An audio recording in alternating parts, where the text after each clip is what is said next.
বহুত দিনৰ পৰা আপোনালোকে মোক বহুত নিউজ শুনি আছে, বহুত অপপ্ৰচাৰ চলি আছে। যি নিউজ বাজিছে তাৰ 10%ও সঁচা নহয়। আৰু মই ইমান দিনে একো মাত মাতিব পৰা নাই, কাৰণ ইমান হেৰেছমেণ্ট, ইমান মেণ্টেল হেৰেছমেণ্ট, যোনটো কেতিয়াও মই ভাবাই নাছিলো হ'ব বুলি, সেইখিনি মই পাৰ কৰিব লগা হৈছে। মেণ্টেলি প্ৰস্তুত নাছিলো কোনো ধৰণৰ কথা ক'বলৈ বা কিবা ষ্টেটমেণ্ট দিবলৈ। সেইটো কাৰণে 7 দিন মই যেনে যেনে কটালো, কিন্তু এতিয়া জোখতকৈ বহুত বেছি অপপ্ৰচাৰ চলিছে। বহুত ধৰণে মোক সাঙুৰ খুৱাইছে বিভিন্ন ক্ষেত্ৰত।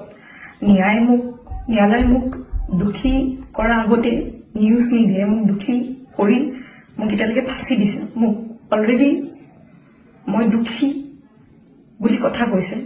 আৰু বহুত ধৰণৰ নিউজ, বিভিন্ন ধৰণৰ নিউজ, য'ত মোৰ কেছটোৱে ট্ৰেডিঙৰ ওপৰত আছিলে, কিন্তু এতিয়া কেছটো অকল মোৰ ওপৰত হৈ গ'ল।